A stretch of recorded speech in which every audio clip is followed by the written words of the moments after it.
Me pediram para falar sobre a democracia e opinião pública no Brasil e nos Estados Unidos. Agora, porque a maioria da minha pesquisa até o momento tem a ver com a religião, e de algum modo eu adicionei o tópico de religião. Então, eu vou falar sobre como a religião e a opinião pública influenciam na democracia nos dois países. Agora, realmente, eu vou falar mais que nada sobre a minha pesquisa no Brasil, porque, apesar de ser americana, a grande maioria da minha pesquisa tem a ver com o Brasil e com a América Latina. Mas eu vou falar um pouco também sobre o momento atual e o contexto atual frente à democracia no mundo inteiro e também nos Estados Unidos. Agora, vou compartilhar os slides. Aqui.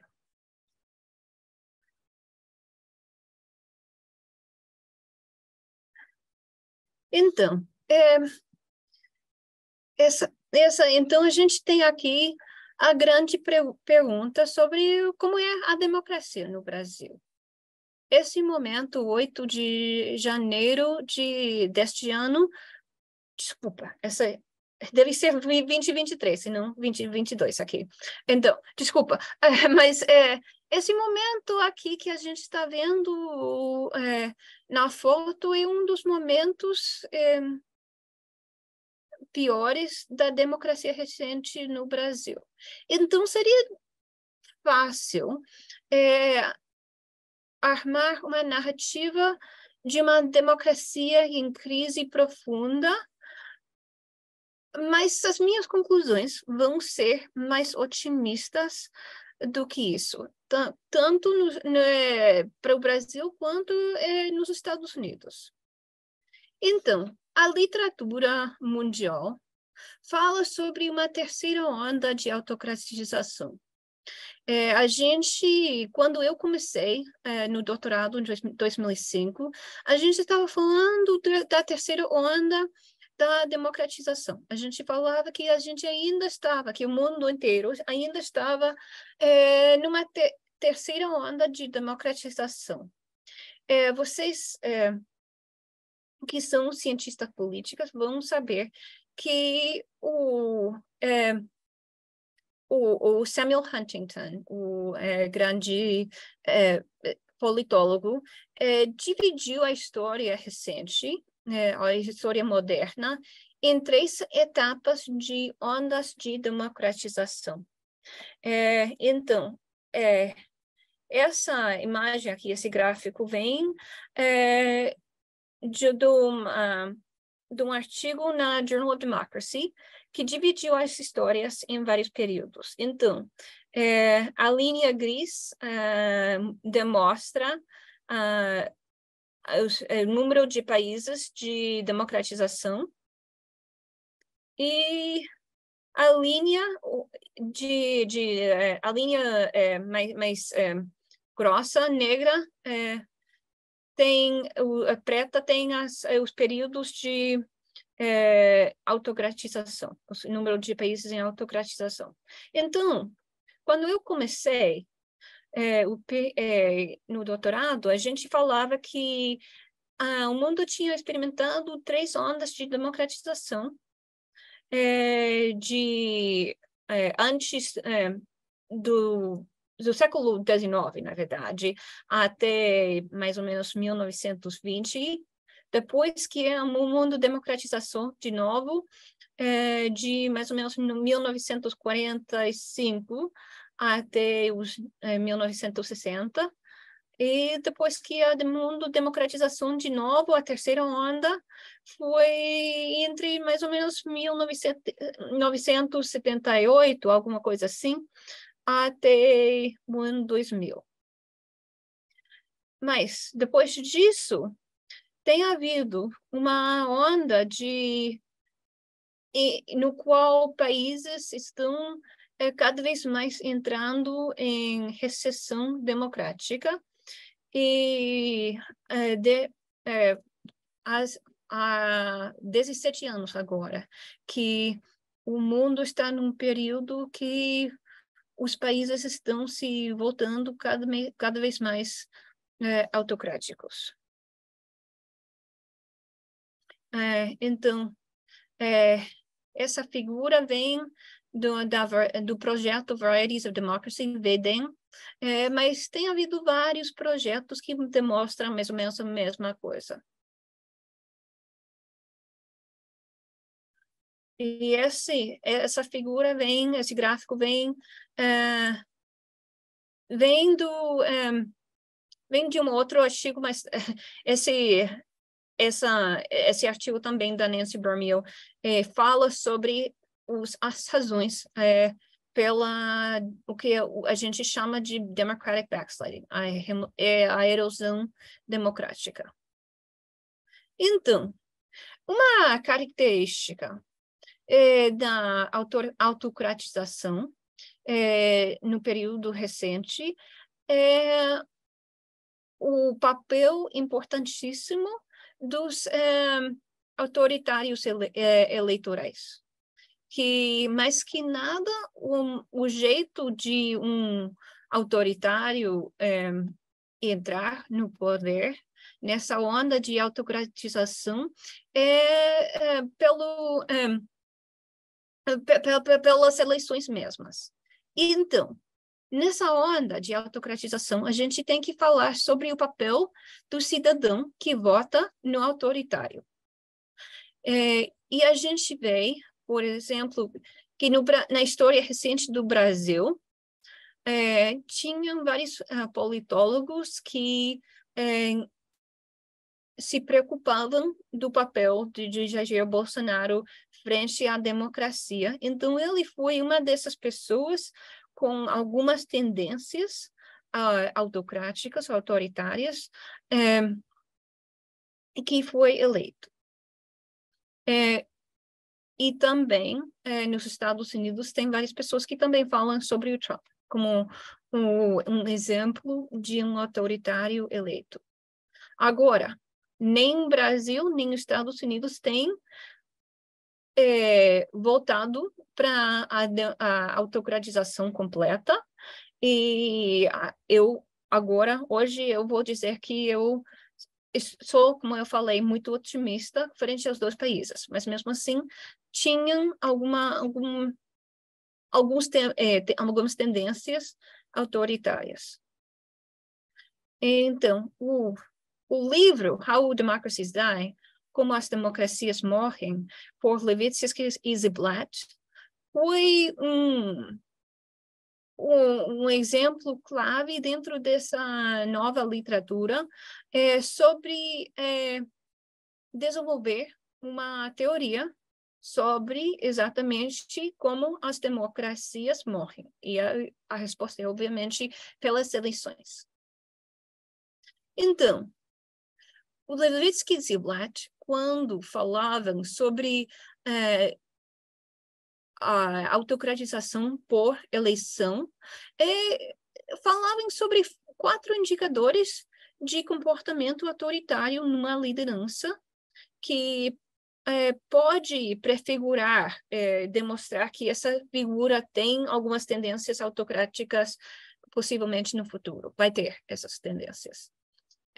Então, o primeiro dos 4 indicadores é rejeição ou fraco compromisso com as regras democráticas do jogo democrático. O segundo indicador foi negação da legitimidade de opositores políticos. O terceiro indicador foi toleração ou incentivo à violência dos seguidores. E o quarto indicador foi disposição a diminuir as liberdades civis dos opositores e da mídia. Então, eles falaram que a gente pode identificar as lideranças que podem haver tendências autoritárias por esses indicadores. Então, tudo isso nos leva aos 2 janeiros. O janeiro de 2020 e o janeiro de 2023. Desculpa, de 2021. E na esquerda aqui é o janeiro de 2023. Quase exatamente 2 anos depois. Então, esses momentos foram momentos nos quais, segundo o diagnóstico dos cientistas políticos, envolvem lideranças com tendências autoritárias que fomentavam uma insurreição dos seguidores para negar a legitimidade de uma eleição democrática. Então, uma história, uma palestra assim, desse jeito, pode ter uma tendência de ser muito pessimista com respeito aos 2 países por causa de uns exemplos muito óbvios de falhas democráticas. Mas, no mesmo momento, a gente pode olhar também para essa imagem de Joe Biden e do Lula caminhando juntos recentemente, e uma outra narrativa que a gente pode contar seria que os 2 países sobreviveram esses momentos muito autocráticos e que no final do dia a gente tem um outro dia, né?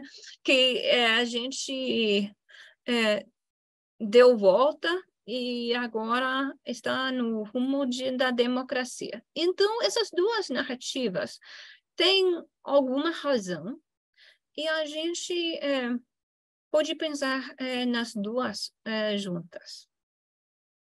Ok. Então, eu perguntei qual a história verdadeira.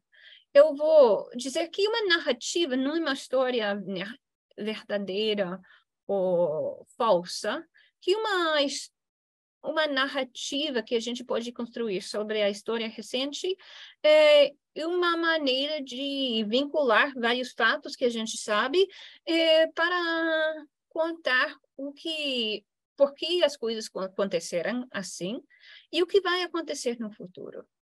Então, sobre o que vai acontecer no futuro, como eu falei e vou seguir falando, eu sou otimista sobre o que vem no futuro. Ok. Então, para entender onde a gente está agora, a gente pode falar sobre 4 grupos que influenciam na democracia. E a maioria da minha pesquisa, eu vou passar a maioria dessa palestra falando sobre a minha pesquisa e o que a minha pesquisa fala sobre esses grupos e as influências na democracia e o que a gente pode esperar no futuro. Então, a gente vai falar sobre 4 grupos que influenciam na democracia: os militares, as forças de segurança, as lideranças políticas e os partidos no elite, as lideranças religiosas. Agora, geralmente, numa palestra assim, de um politólogo, não teriam lideranças religiosas, mas como eu passei a maioria da minha pesquisa investigando as lideranças religiosas, eu queria incluir também.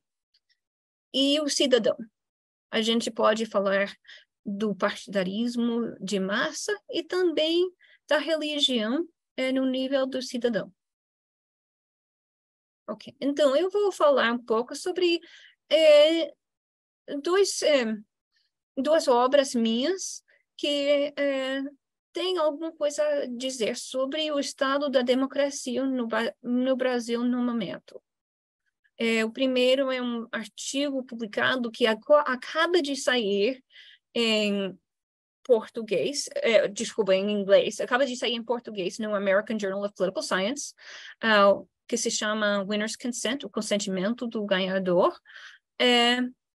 E o segundo, meu livro, a capa do livro em inglês, que saiu em 2019 em português, mas saiu recentemente em português. E eu agora me dei conta de que deveria ter colocado a capa do livro em português. Saiu este ano pela editora Vozes, em tradução. Então, vou falar primeiro sobre o primeiro artigo.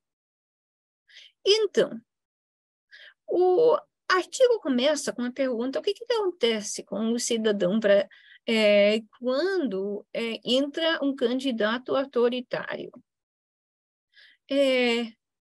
A gente perguntou se as atitudes frente à democracia, as atitudes do cidadão frente à democracia influenciam na eleição de candidatos autoritários. Ou seja, o cidadão autoritário tem uma tendência a votar ou não em candidatos autoritários.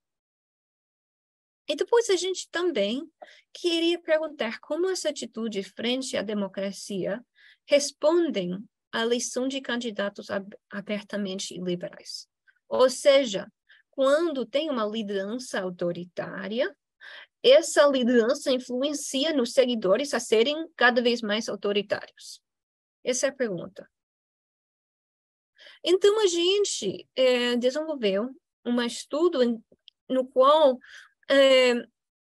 a gente queria entender como o compromisso com a democracia, em algum momento, influencia no voto nos candidatos autoritários no momento depois.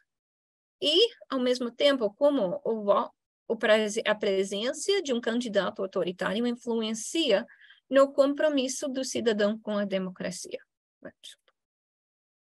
Então, quando a gente falava do compromisso com a democracia, a gente falava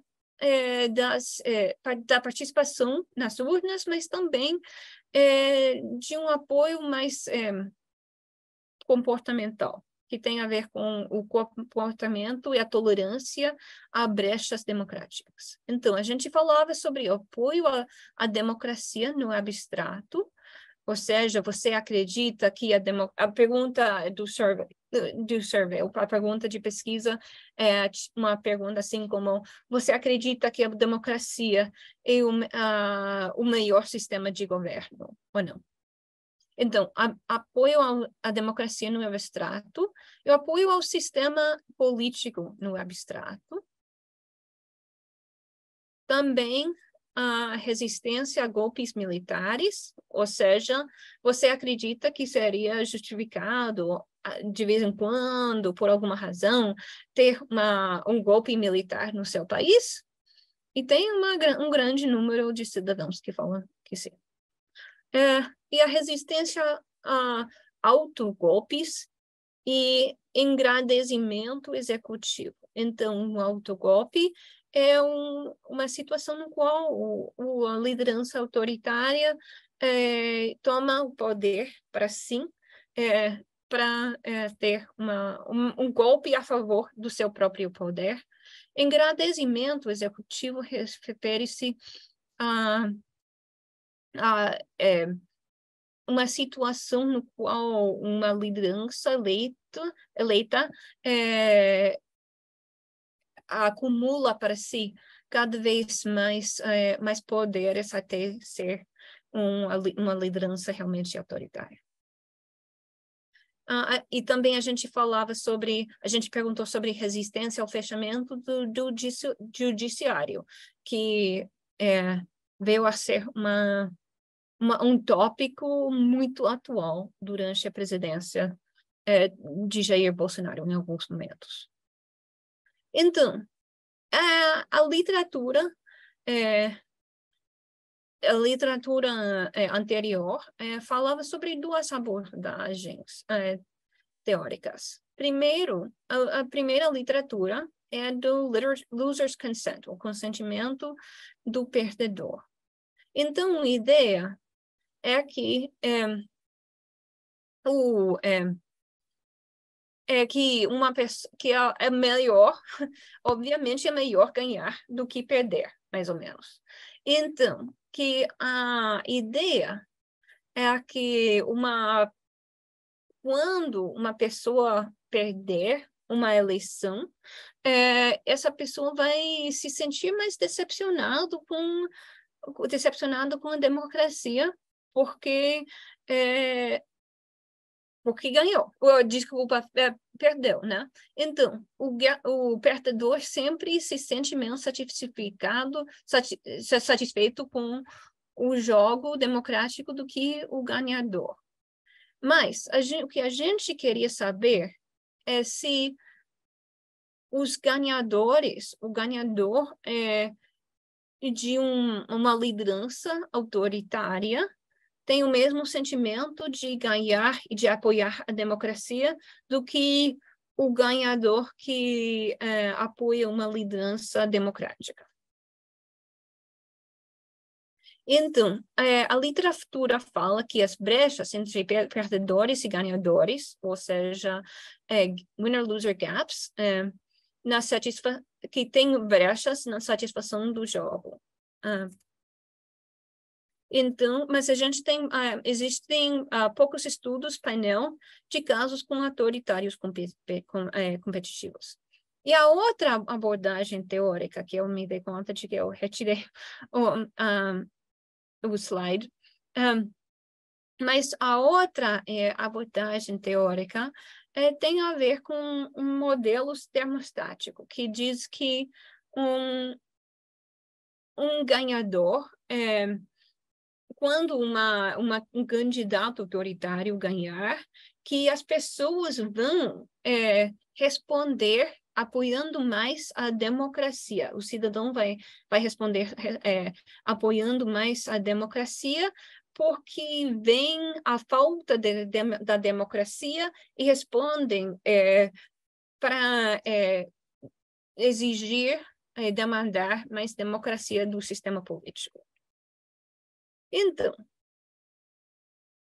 os dados que a gente usou para esse estudo viram de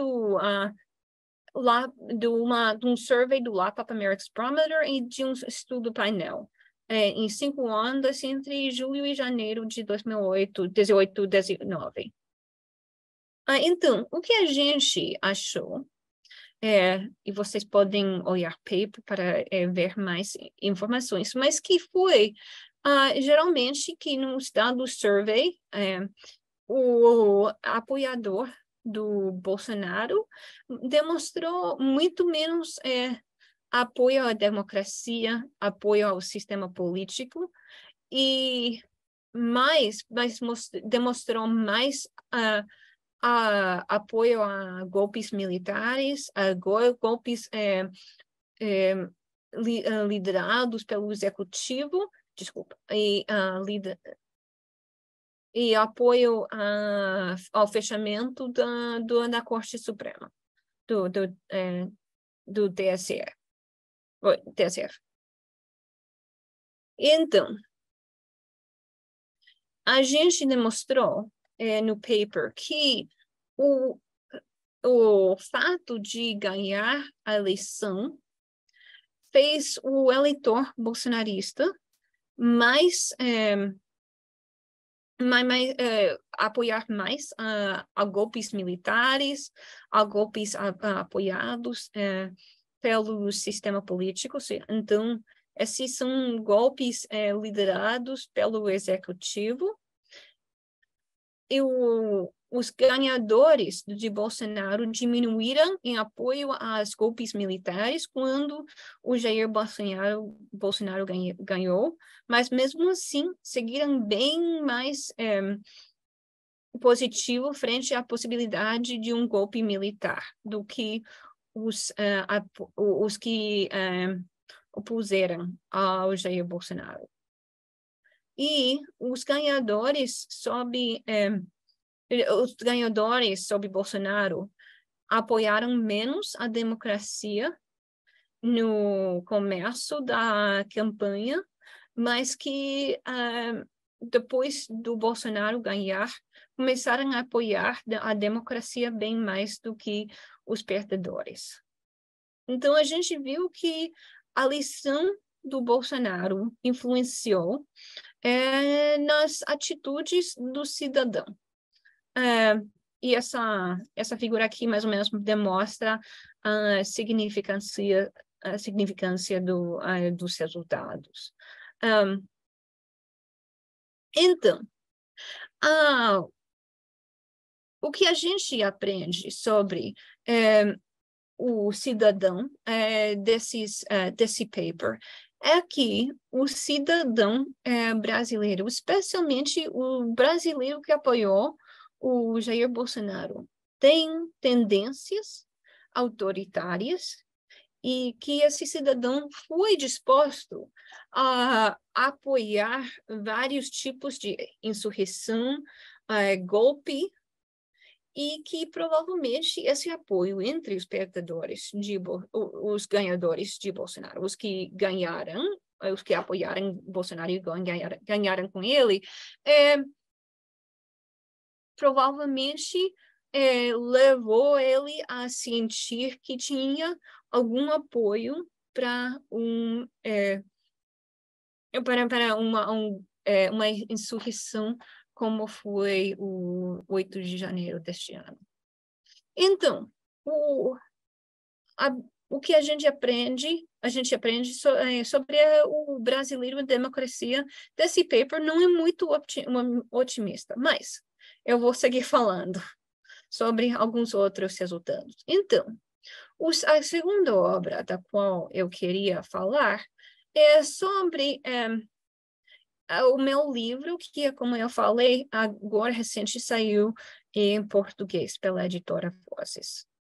Então, eu vou falar um pouco sobre esse livro. Então, eu vou falar sobre algumas perguntas de pesquisa que a gente desenvolve ao longo do livro.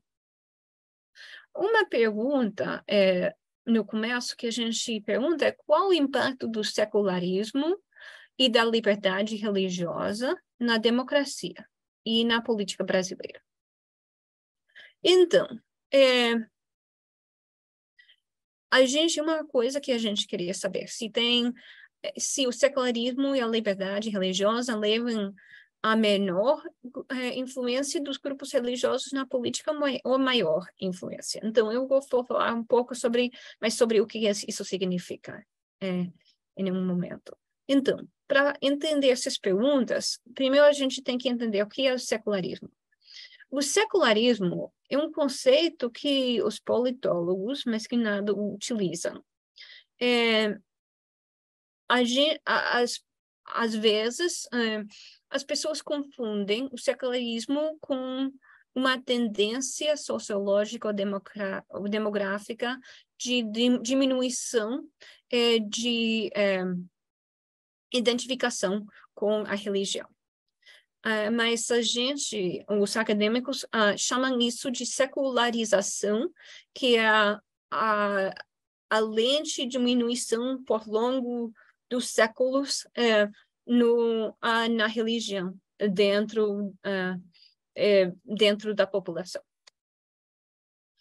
O secularismo, quando a gente, como politólogo, fala sobre secularismo, a gente também não quer dizer o divórcio completo entre religião e política.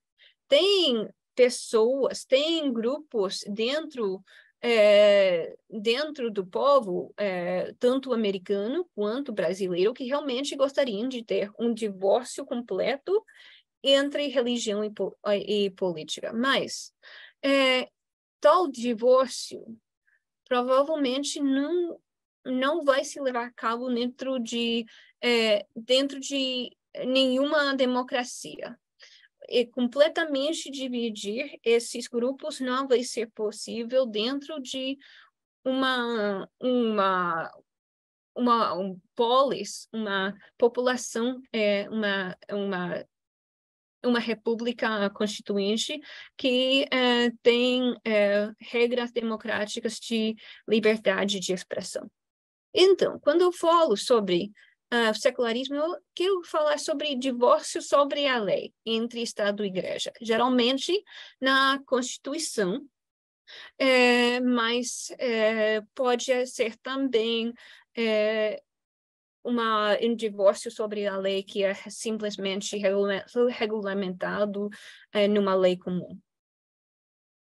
Então, no Brasil, o divórcio sobre a lei entre Estado e Igreja começou, tem origem na Constituição Brasileira de 1891, e depois disso tem uma longa história no Brasil de realmente se expressar. Não, agora, mesmo assim, que no Brasil tem secularismo, tem esse divórcio sobre a lei entre igreja, Estado e Igreja, mesmo assim,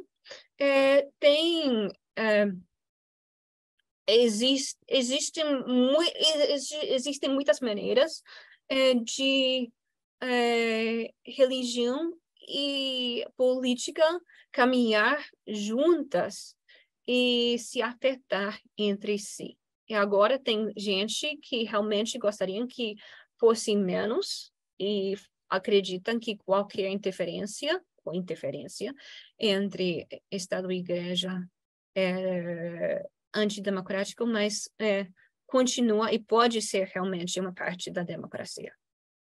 Então, tem havido várias batalhas sobre o secularismo no século XX, e recentemente a gente pode falar que tem algum cessar-fogo e trégua no presente período, mas a gente vai falar mais sobre isso. Então, no entorno brasileiro de religião,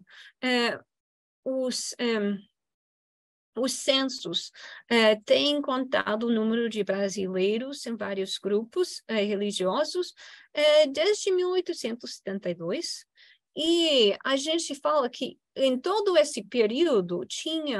quase todo esse período, tinha liberdade religiosa, ou pelo menos liberdade religiosa sobre a lei, mas realmente a mudança no cenário brasileiro religioso só realmente começou mais ou menos em 1970, que foi a última data que se mediu a população católica no Brasil acima de 90%.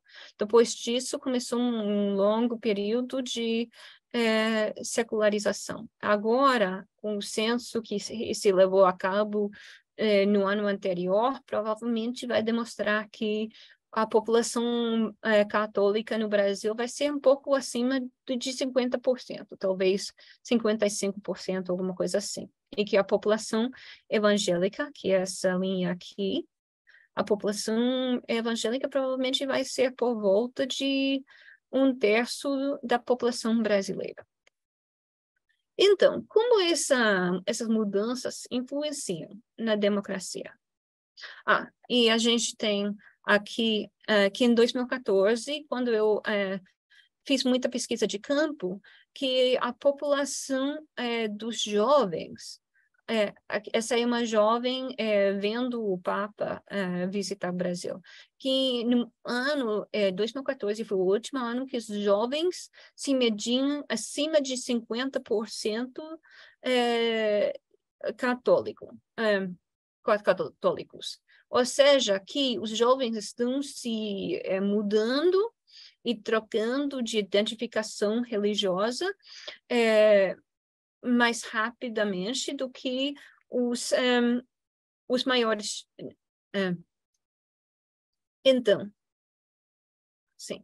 Okay. Então, no meu livro, eu pergunto sobre esse cenário e como influencia na democracia. Eu falo que na democracia tem esse cenário de secularização e de secularização e tem levado a uma guerra cultural brasileira. Então, no livro, a gente pergunta o que é essa guerra cultural, quais as causas, como a secularização e o secularismo levou a uma situação de guerra cultural brasileira e quais as consequências para a democracia brasileira. Agora, eu vou falar um pouco sobre essa primeira pergunta, eu vou passar acima dessa segunda pergunta, porque a gente não tem muito tempo, mas a pergunta tem a ver, a resposta tem a ver com esses processos de secularização e secularismo. E a terceira, eu vou falar um pouco sobre as respostas frente às consequências, com respeito às consequências para a democracia brasileira. Então, no livro eu falo que uma guerra cultural é um conflito com repertórios de contenção democráticos, ou seja, que as pessoas utilizam ferramentas democráticas como protestos, votos, lobbying, e não utilizam violência estratégica, ou pode haver alguma incidência de violência, mas que a violência não é estratégica e não é a maioria, não é o que a maioria das pessoas fazem. É um conflito prolongado, dura por várias batalhas, vários anos, e extensivo, que inclui muitos grupos dentro da cidade. E esses grupos têm visões de mundo, o que a gente chama em inglês de worldviews, percebidas como não compatíveis. Por exemplo, entre o bem e o mal. O cidadão do bem enfrentando a corrupção, o cidadão corrupto, qualquer tipo de mal, algum conceito do mal dentro da sociedade. Então, no livro eu falo sobre incidências como a palestra da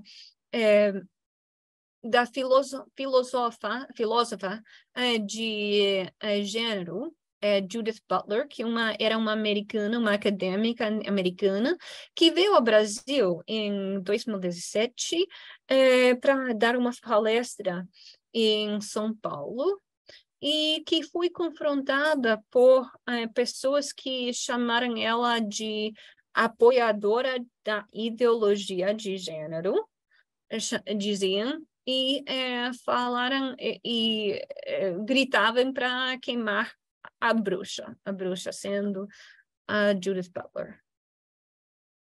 Tem também então a guerra cultural brasileira tem muito a ver com conceitos de gênero, como vocês seguramente têm experimentado nos últimos anos, que conceitos de gênero, papéis de homem e mulher,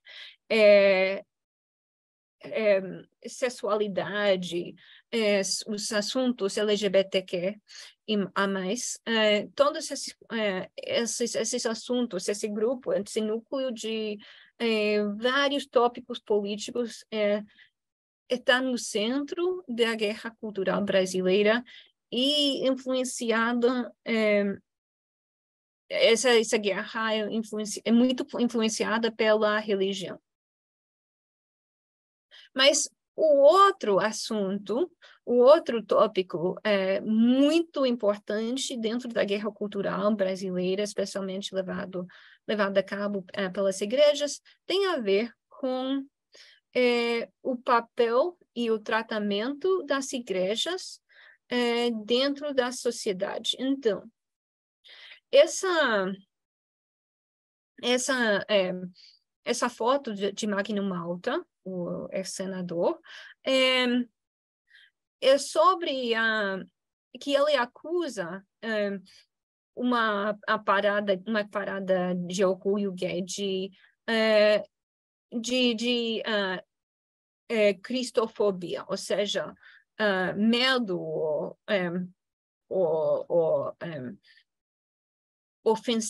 ofensiva frente aos cristãos. Então, o papel do cristianismo e das organizações cristãs dentro da cidade tem sido fundamental para essa guerra cultural brasileira, especialmente dentro dos grupos religiosos. Um sentimento de que a sociedade prejudica e está discriminando contra as igrejas. Então, no livro, eu não vou demonstrar muitas figuras ou gráficos, porque são demais, mas no livro eu pergunto como isso influencia nas orientações democráticas, tanto das lideranças religiosas, quanto do cidadão.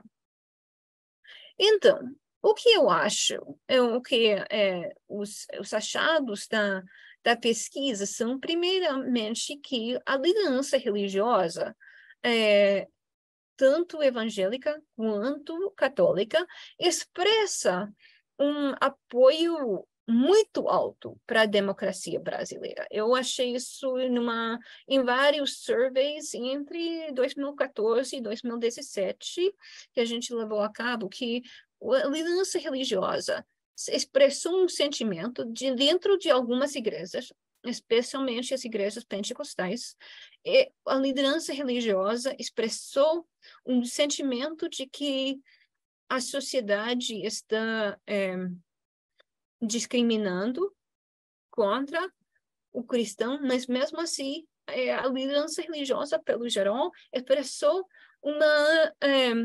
um apoio muito alto à democracia no abstrato e como princípio. E, além disso, as lideranças religiosas se envolveram de vários modos na política e na vida pública. Então, essa foto da Marcha para Jesus, que como vocês sabem, supostamente deve ser um evento não político, deve ser um evento da expressão da identidade evangélica dentro da sociedade e não ter conotações partidaristas, mas como um evento que demonstra a força evangélica, tem assumido algumas matizes, algumas políticas nos últimos anos. Então, a religião, os grupos religiosos, especialmente evangélicos, participam de muitos eventos dentro da sociedade pública e também falam sobre as eleições. As igrejas católicas também falam sobre as eleições, mas as igrejas evangélicas falam mais sobre as eleições. Quando falam sobre as eleições,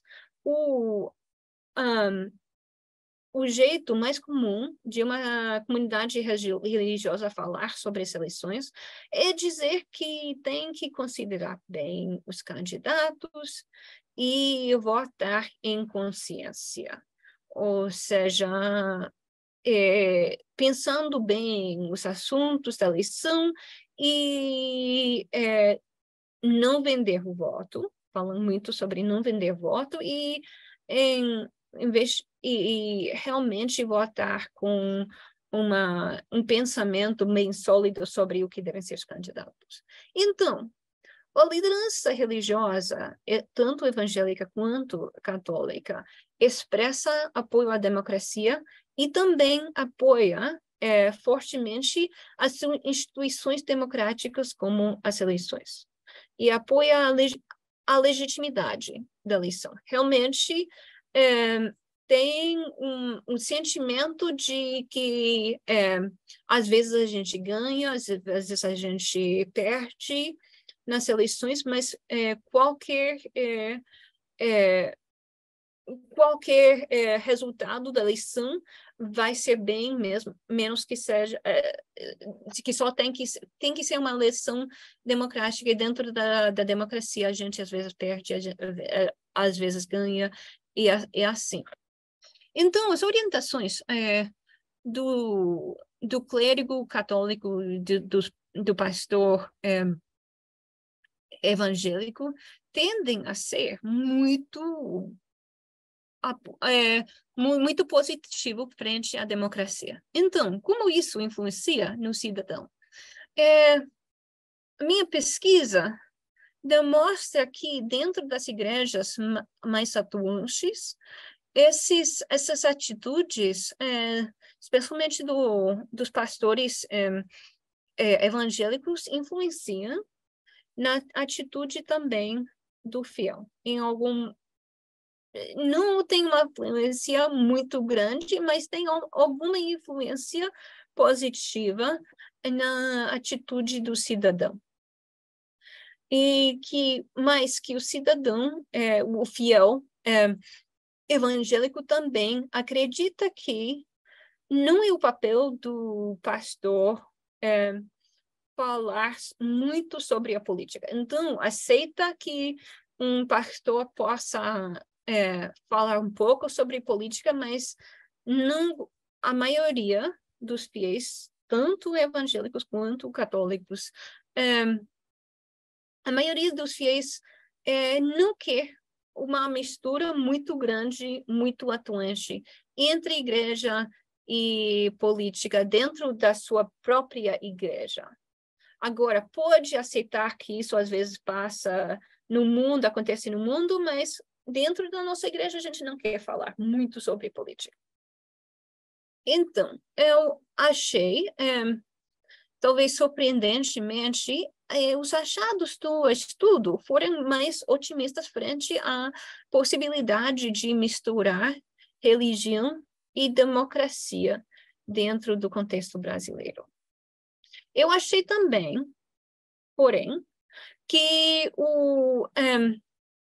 a influência mais importante da religião nas atitudes mais específicas sobre vários assuntos políticos é que é o conservadorismo frente à política sexual. Então, isso vai parecer mais ou menos óbvio para vocês que os evangélicos são bem mais conservadores, especialmente nos temas LGBTQ, de gênero, essas coisas. E o católico é bem menos conservador nesses tópicos do que um eleitor evangélico, mas que o eleitor sem religião é até mais liberal nesses assuntos do que o eleitor católico.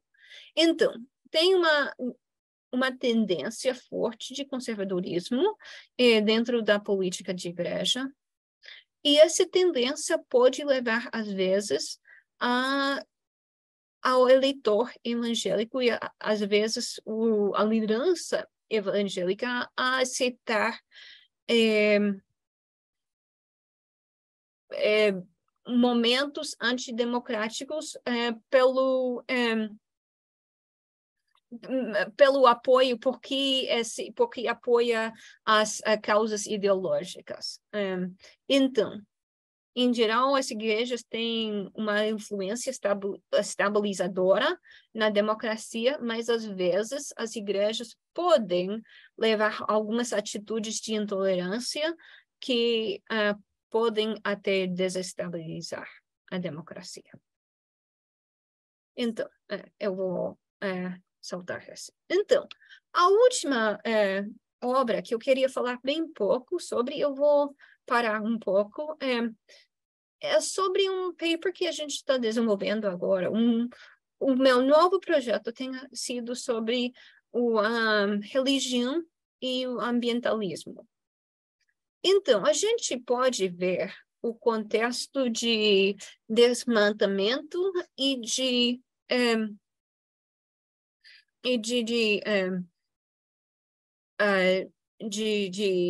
dos problemas dentro das reservas indígenas, os assassinatos de ambientalistas. A gente pode ver tudo isso como um tipo de falha democrática, que a gente a democracia tem que ser apta, tem que ser capaz de resolver os problemas mais importantes do cidadão. E um dos problemas mais importantes, um dos problemas sociopolíticos mais importantes no Brasil agora é o problema de longo prazo do meio ambiente e do desmatamento, porque as consequências vão ser num futuro, dentro de algumas décadas, vão ser muito negativas para a população brasileira e também a população do globo. Então, eu deparei um pouco. Então, tem estudos que demonstraram que se a floresta amazônica desaparece, pode ter uma influência de subir as temperaturas globais de 1/4 de um grau Celsius, e que dentro de alguns lugares dentro da região amazônica em si, que vai ter efeitos até 4,5 graus Celsius maior. Então, que a preservação da Amazônia não é um assunto só global, é um assunto que vai afetar muito a brasileiros. Então, tem cientistas que falam que a Amazônia agora está num tipping point que vai começar a se secar por si mesma se desmatar muito mais. Então, esse grupo esse projeto de pesquisa tenta entender se a religião pode ajudar a solucionar essas falhas democráticas com respeito ao meio ambiente. Então, eu entrevistei vários pastores, lideranças religiosas. Também a gente deparou muito sobre a teologia católica sobre o meio ambiente. O Papa Francisco escreveu um encíclico Laudato Si, que é sobre a preservação do meio ambiente. Então, com análise textual, com muitos dados de pesquisa, a gente tenta entender se a religião pode levar as pessoas a pensarem mais sobre o meio ambiente. Então, e a gente tem, por exemplo, o exemplo da Marina Silva, que é evangélica, e agora, obviamente, é a ministra do Brasil. Ela é pentecostal da Igreja Assembleia de Deus. Ok, então, eu vou voltar agora para falar sobre esses 4 grupos que influenciam na democracia. Eu não falei muito sobre os militares e forças de segurança, porque a minha pesquisa até agora, até o momento, não envolve muitos militares e forças de segurança. Mas o que a gente pode dizer que dentro do contexto dos Estados Unidos e do Brasil, os militares, as forças de segurança, têm uma influência importantíssima nas possibilidades da democracia. Nos Estados Unidos, o treinamento dos militares para se distanciarem da política, para não se envolverem na política, tem sido o ponto dentro da polis americana que mais que nada tem preservado realmente a democracia americana. Porque mesmo que a gente elegeu uma pessoa que queria levar uma insurreição, talvez a gente pode dizer golpe, dentro dos Estados Unidos, os militares simplesmente não apoiaram a ideia de uma insurreição, e haviam, no 6 de janeiro de 2021, haviam algumas falhas nas forças de segurança dentro do Capitólio, especialmente dentro da polícia. Então, haviam algumas falhas, mas essas falhas não eram falha de compromisso democrático. Então, isso realmente, mais que nada nos Estados Unidos, é um dos pontos fundamentais para entender por que a democracia americana resiste. Então, no Brasil, como a gente sabe, esses militares e as forças de segurança, em geral, apoiam a democracia, mas que tem alguns pontos mais fracos dentro das forças de segurança, que eu não vou falar muito sobre isso, mas é uma diferença fundamental para entender o que está acontecendo no Brasil e nos Estados Unidos.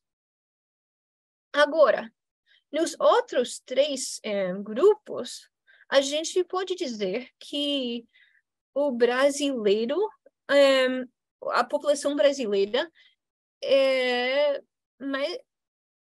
tão democrática quanto a população americana, e que essas forças estão levando à preservação da democracia brasileira.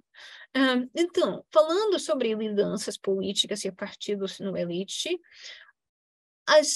uma das falhas democráticas dentro dos Estados Unidos tem sido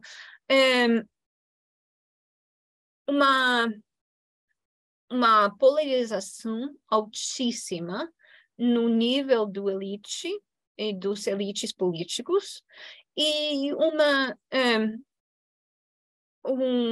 falha de compromisso dentro de alguns elites com a democracia. No Brasil agora, como vocês sabem, tem uma polarização política muito alta. Pode ser tão alta quanto nos Estados Unidos, é difícil comparar, dizer exatamente, mas no Brasil, a fraqueza do partidarismo, realmente, o fato da maioria dos elites não terem um partido muito fundamental, um partido de raiz fundamental, tem levado a uma situação de maior negociação e menor disposição a aceitar compromissos antidemocráticos para preservar as fortunas do partido. Então, no nível das lideranças políticas, mesmo que tenha muitos problemas no Brasil, tem alguns pontos muito fortes também, e até mais fortes do que nos Estados Unidos, nesse sentido. As lideranças religiosas também, a minha pesquisa demonstra que, apesar de alguns nomes importantes que vocês vão saber, lideranças religiosas que têm papel político importante, a grande maioria das lideranças religiosas no Brasil apoia a democracia e tenta enraizar valores democráticos dentro do cidadão. E, por último, o cidadão. O partidarismo de massa, realmente, nos Estados Unidos, um dos pontos que leva à fraqueza democrática, à fragilidade democrática, é o partidarismo de massa muito, muito polarizado. Então, no contexto brasileiro, a menor tensão, o menor nível de conflito partidário de massa pode levar a uma menor polarização em alguns momentos que pode ajudar na democracia. Porém, obviamente, tem uma polarização alta e forte, mas às vezes não tão forte quanto nos Estados Unidos. A religião também, tanto no Brasil quanto nos Estados Unidos, pode levar uma socialização democrática que ajuda o cidadão a aceitar as regras do jogo democrático. Agora, também, a religião, os grupos religiosos, quando se envolvem muito na política, que, na verdade, acontece mais nos Estados Unidos do que no Brasil, mas quando se envolvem muito na política, pode também levar uma polarização que não é saudável para a democracia. Então, para terminar, a gente tem essas imagens muito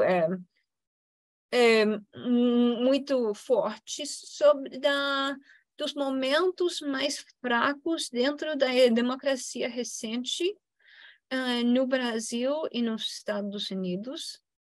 Mas, apesar de tudo isso, dentro da minha pesquisa, a gente vê que, do entendimento da política brasileira, a gente vê que a política democrática segue em frente, que tem muita possibilidade de liderar com problemas graves, importantes, como o meio ambiente, por exemplo, mas que precisa de uma combinação de liderança política e de liderança da sociedade civil e de compromisso com a tolerância do cidadão. Então, eu vou parar de falar um pouco e deixar que vocês façam perguntas, se tiverem, e desculpem qualquer coisa pelo meu português.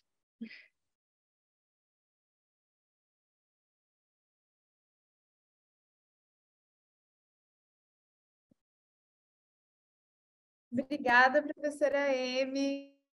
Não tem o que desculpar pelo seu português, foi completamente compreensível.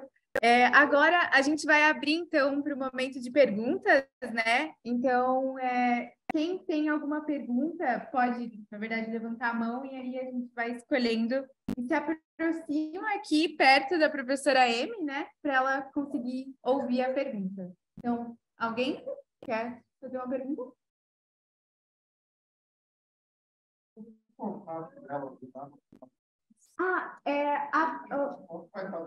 Isso, essa apresentação a gente vai liberar para vocês, tá bom? Alguma pergunta? Por favor. Pode fazer.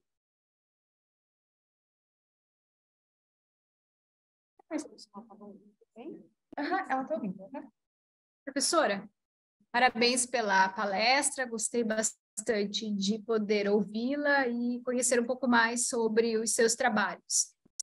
Eu tenho uma pergunta que é um pouco mais específica sobre a primeira parte da sua apresentação, quando você traz para a gente alguns dados sobre o perfil dos eleitores de Jair Bolsonaro, né? Que tinham menos adesão à democracia e tinham mais adesão, por exemplo, aos militares. E isso de maneira geral. A minha pergunta é: há alguma diferença entre esses eleitores, por exemplo, se são homens ou mulheres, se há diferença em relação à escolaridade, em relação à renda, ou seja, se é possível ainda notar alguma diferença dentro desses eleitores, se eles variam em alguma medida? Obrigada. Sim, com certeza. Vocês devem também saber que, por exemplo, Datafolha, essas pesquisas mostram diferenças claras. A eleição de 2018 foi de algum modo, uma novidade na opinião pública brasileira, na qual havia algumas divisões demográficas muito pronunciadas na população. Então, sim, as mulheres tinham uma tendência de votar mais com idade do que os homens. votar em Haddad. Também haviam diferenças de raça, de cor, que os brancos tinham uma maior tendência de apoiar a Bolsonaro do que os afro-brasileiros, os indígenas. E também tinha a renda tinha um papel fundamental na explicação do voto. Então, tinha uma divisão enorme, realmente uma das divisões maiores dentro da população foi entre os eleitores mais ricos e os eleitores mais pobres. Também tinham algumas... a escolarização teve um efeito que às vezes, para os cientistas políticos, para os estudiosos da opinião pública, pode ser difícil distinguir o efeito da escolaridade do efeito da renda, porque, obviamente, no Brasil, a escolaridade está altamente correlacionada com a renda, né? Então, é difícil responder sobre a escolaridade a parte da renda, mas com respeito à escolaridade, geralmente as pessoas com pós-graduação tinham uma menor tendência a votar no Bolsonaro do que as pessoas com graduação, graduação universitária, né? Então, tinha uma correlação positiva entre a escolaridade e voto no Bolsonaro até chegar à graduação universitária, e depois tem uma tendência oposta nos níveis mais altos. Também religião, ia falar sobre religião. Obviamente, então, os dois preditores mais fortes, mais importantes, demográficos, do voto em Bolsonaro foram de renda e de religião. Os eleitores evangélicos tinham uma tendência forte de votar no Bolsonaro.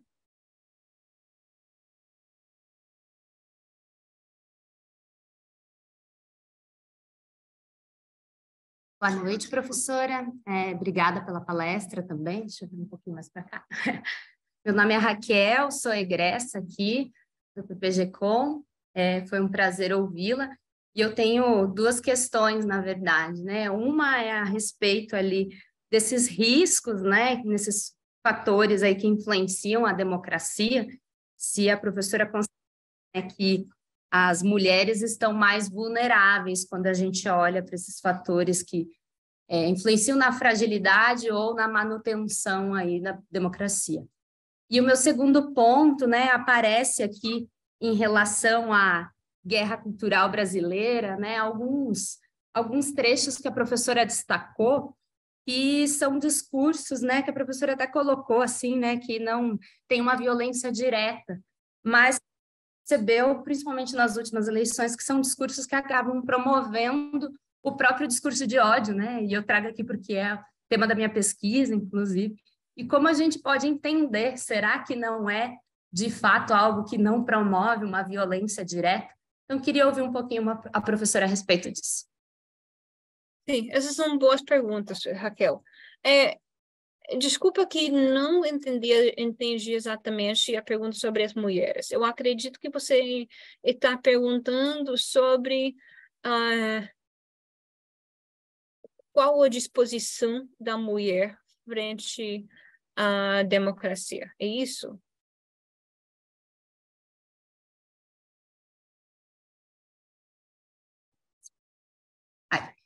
Se a professora considera que as mulheres estão mais vulneráveis quando a gente olha questões que colocam a democracia como frágil, né?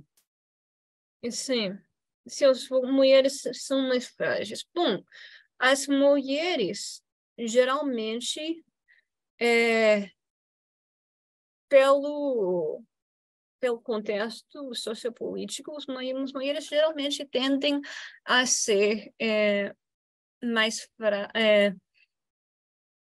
têm mais fragilidade com respeito a várias mudanças políticas. Então, por exemplo, se tem violência política, as mulheres podem ser mais vulneráveis à violência, apesar de que a maioria da violência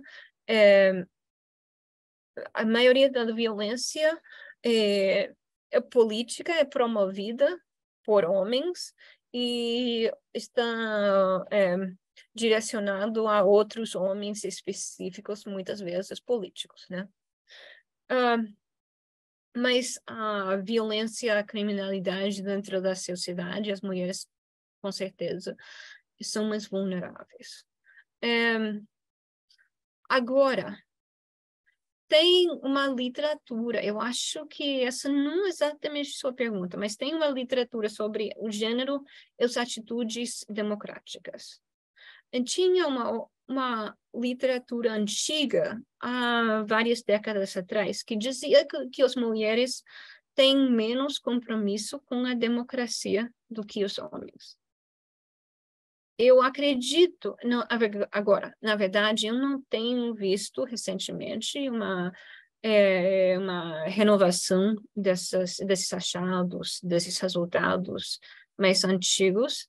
Eu acredito que a maioria dessa diferença que foi descoberto há várias décadas atrás tinha a ver com o papel da mulher dentro da política, que tinha pouca mulher dentro da política e que as mulheres não se sentiam muito envolvidas na política e por isso que tinham um menor compromisso com a democracia no abstrato. Agora, isso não quer dizer que as mulheres são menos democráticas, só que tinham uma socialização menos política e por isso que tinha menos experiência de praticar a democracia e de viver com a democracia. Agora, a segunda pergunta tinha a ver com a guerra cultural e o papel da violência. Agora, na verdade, eu escrevi esse livro há 4, 5 anos atrás. E quando eu escrevi o livro, não tinha tantos exemplos da violência dentro da sociedade, dentro da política brasileira. Agora, o que eu queria dizer? Então, então agora a gente vê que tem vários exemplos da violência polarizada e muito decepcionantes dentro da política. Então, o discurso de ódio pode também levar à violência. O discurso de ódio, não, eu diria, como politóloga, que eu vejo que o discurso mesmo, eu não considero uma violência física, mas pode, obviamente, levar à violência física. Então, eu diria que às vezes tem, dentro de qualquer guerra cultural, às vezes tem violência, mas as lideranças da guerra cultural geralmente não veem a violência como a maior parte da estratégia política. Então, pode haver violência, mas uma expressão de emoção, de agressividade, de polarização, mas que não é o maior tático, estratégico utilizado para ganhar dentro de uma guerra cultural. Agora, a gente obviamente vê que no Brasil, as imagens que eu mostrei de insurreição sugerem que o que a gente tem aqui é uma guerra cultural, mas que também tem uma parte que inclui também violência. E não quero diminuir a importância dessa violência.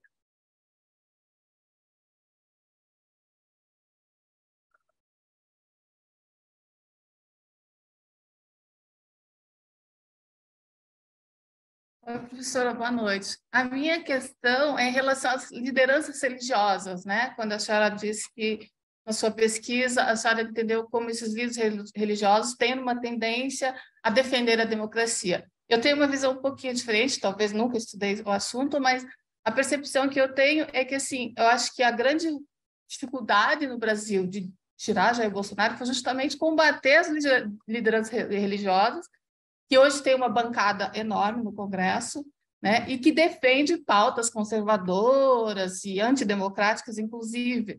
Então, eu queria que a senhora falasse um pouquinho mais sobre essas lideranças religiosas e como que a senhora chegou a essa conclusão de terem essa tendência mais democrática, né? Obrigada. Sim, é uma pergunta boa.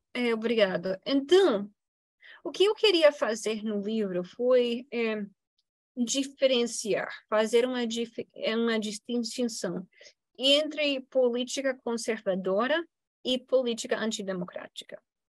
Agora, eu, pessoalmente, sou mais liberal, mas eu acredito que a teoria democrática, obviamente, inclui também as pautas conservadoras.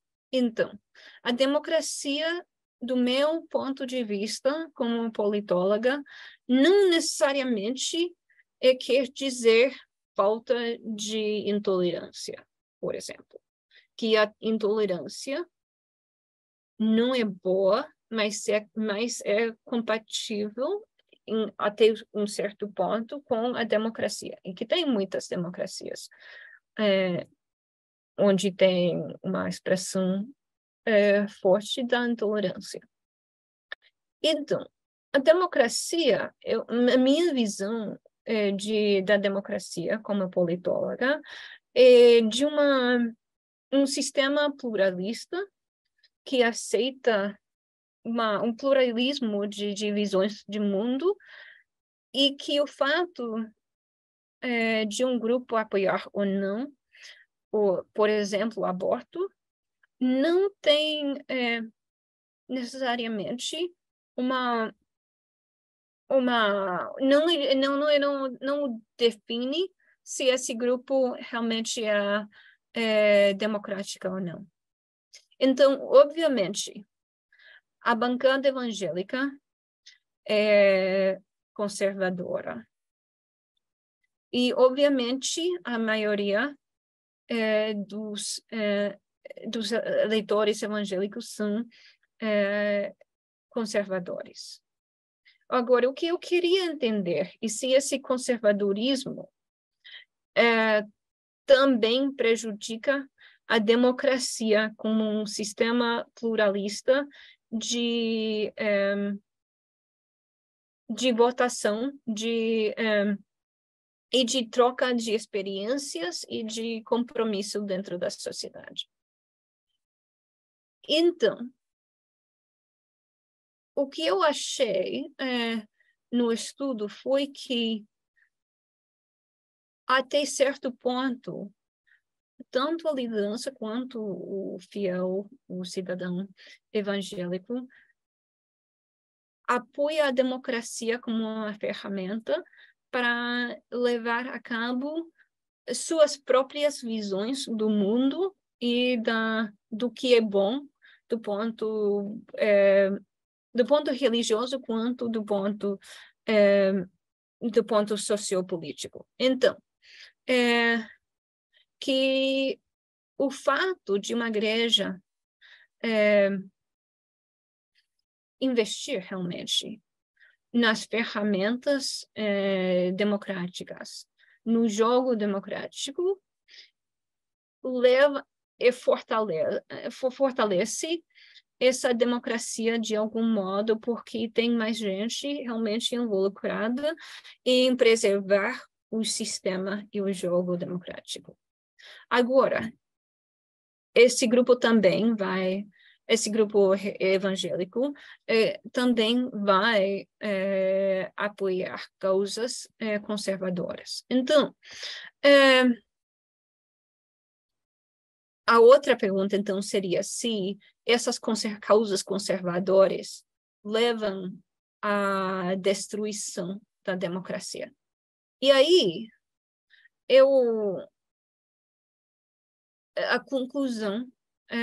a minha conclusão foi que, em alguns momentos, pode ter um efeito nocivo para a democracia, que, por exemplo, a intolerância frente aos grupos LGBTQ pode prejudicar os direitos dessa população. E essa intolerância, quando prejudica os direitos de outros grupos de participarem do jogo político, do jogo democrático, que esse efeito é nocivo para a democracia. E que também, às vezes, a ideologia dos grupos evangélicos pode levar os evangélicos a votarem em candidatos autoritários. Então, de algum modo, a participação dos evangélicos na política estabiliza o sistema porque leva mais gente para participarem no jogo democrático e para terem uma concepção de como é que funciona a democracia brasileira. Mas pode ter algumas ameaças também para a democracia, quando prejudica o respeito aos direitos de outras pessoas. E quando leva para o apoio a candidatos autoritários.